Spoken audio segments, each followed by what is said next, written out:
Warrior Nun upgrades Lilith's abilities a lot compared to Season 1, but we didn't realize how powerful Lilith would become until Season 2 when we saw those battle scenes between her and Ava. And not gonna lie, Ava seems to be at a disadvantage. Let's look into why Ava isn't as powerful as Lilith. While we're at it, let's talk about how the Warrior Nun showrunner confirmed Ava and Beatrice was planned from the start. First up, Lilith always has an advantage. Lilith's transformation from Warrior Nun Season 1 was always ongoing, while Ava trained with Sister Beatrice. While Lilith was gaining more power, Ava was still learning to manage the Halo's powers to destroy Adriel. After being stabbed by a Tarask and sent to Adriel's realm, Lilith altered and gained the ability to teleport. Even Lilith's physical appearance continued to change in Warrior Nun Season 2. In the end, she also had wings. In Season 2, we see Lilith consistently proving to be the superior fighter to Ava. For example, Lilith's wings developed into powerful offensive and defensive tools.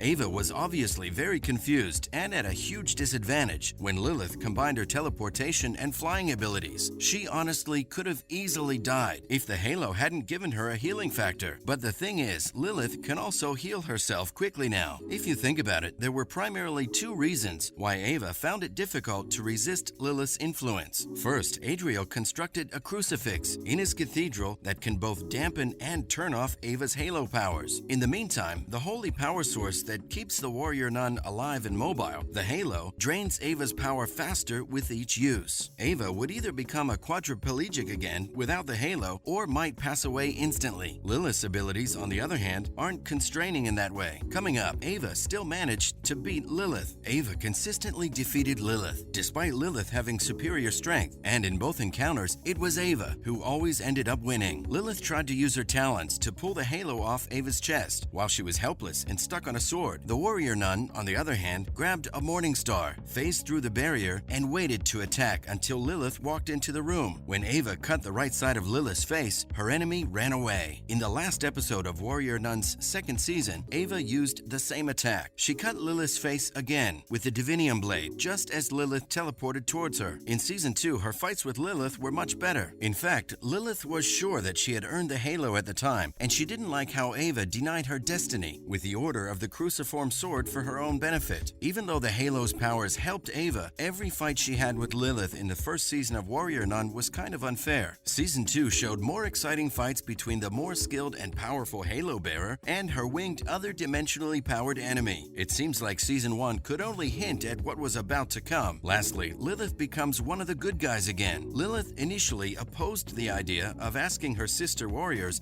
in the OCS for assistance because she was so afraid of what she was transforming into. So she went to Adriel instead, and he saw in her a chance and a fresh tool to wield against the Warrior Nun. After the angel disclosed his intention to imprison Rhea, and after Ava struck him with the Divinium sword, Lilith eventually realized Adriel was a monster at heart and a false deity. When Ava injured her with the Cruciform Sword, Lilith paused, realizing that Ava was the one who was actually battling for the common good. At that point, Ava had gained Lilith's respect, and she saw that Ava was truly deserving of the title of Warrior Nun. We're still not sure who would prevail if Ava and Lilith square off once more in Season 3 of Warrior Nun, because Lilith's abilities are still developing and changing her. But hey, at least now they can use Lilith's insane powers for the good. Moving on, let's look at Warrior Nun showrunner confirming Ava and Beatrice was planned from the start. First up, they were meant to be even before the show began filming. We have been shipping Ava and Beatrice, aka Avatrice, ever since Season 1, and we can't believe we're finally getting a cute relationship. It was pretty clear from the first season that there was something special between them. In Season 1, while Ava kept saying no to her destiny with the OCS, Bea was always very patient with her. Beatrice also took the leap by telling Ava she was gay, even though Ava had feelings for JC in the first half of the first season. But as Beatrice took over Ava's training, the two of them became more and more attracted to each other. This was honestly the first time we thought a solid thing might actually come out between the two of them. What was implied in the first season of Warrior Nun became clear in the second season, when both Ava and Beatrice realized that they liked each other. And then finally, at the end of Season 2, Ava and Bea said, "I love you," and kissed each other before being split up when the Halo bearer, who was dying, went to Adriel's realm. When Simon Davis Berry was asked about how Ava and Beatrice got together during an interview, he opened up about a lot of things we didn't really know before. Basically, in Season 1, before they cast the show, they had already scripted Beatrice and Ava in a way that they would eventually get together. They didn't really want to put a lot of labels on it, but they knew the relationship would lie somewhere just beyond being friends, and that's something they stuck to all the way. It wasn't until when the first season was put on screen that everybody saw how much better it was than what they had written. Both the actors playing Beatrice and Ava added a depth to the show that they really hadn't anticipated, and once they saw the two were bringing obvious chemistry to the characters, they just went with the flow and let both of them eventually develop into romantic partners. What's more, the show's creator talks about giving time to Ava and Beatrice to develop their relationship. The show's creators have been asked a lot about the concept of expressing their sexuality and whether Warrior Nun does it in a healthy way. To this, Simon Barry has said that there's definitely a connection between Ava and Beatrice, and they've never pushed it. Since Beatrice admits that she's gay, and that's a part of her journey and the show's story, the question is whether that'll define Ava. And the answer isn't that simple either. Barry says they'll hopefully have more seasons to tell their story, and it won't be something that can be summed up in one scene with one life. The show isn't really looking into defining Ava by a single thing or idea. The same goes for Beatrice, because both of them are complex characters with personalities of their own. They don't want a character who's gay or something else to be defined by just that. What they want is for them to be known for who they are, and this includes their sexuality, their relationships, and their paths. In fact, they've never tried to paint a picture of a person with just one trait. If they define Ava and Beatrice too quickly or without enough thought, they could kill or ruin it. So for now, let's just say that, like the characters, the show is also open and looking around. Honestly, this is what makes the relationship so honest and beautiful. They're not really pressured to do anything, but instead they're developing it as they go. Finally, what does their relationship look like in Season 3? Simon Davis Barry also said that it was easier for them to explore and confirm Ava and Beatrice's relationship in Warrior Nun Season 2 because they knew so much more about them and how that relationship could work and be. He also talked about how their kiss got better over time. He said that they tried to make the season in a way that the journey of their relationship would feel like it was totally worth it in the end. If Netflix picks up Warrior Nun for a third season, one of the most important questions is what will happen to Ava and Beatrice. After all, the Warrior Nun is now in Adriel's realm, and it's not clear what that means for her. Beatrice, on the other hand, has left the OCS to deal with her feelings, her broken faith, and the fact that her sister warriors know about her secret feelings for Ava. If Warrior Nun gets a third season, there will definitely have to be a reunion between Ava and Beatrice. But before Ava and Beatrice get the happy ending fans want for them, there are likely to be some dramatic twists. And on that note, that's a wrap for this video. What are your thoughts on Ava and Beatrice's relationship? Let us know in the comments down below. Make sure to give this video a thumbs up and subscribe to our channel for more videos like this. See you in the next one.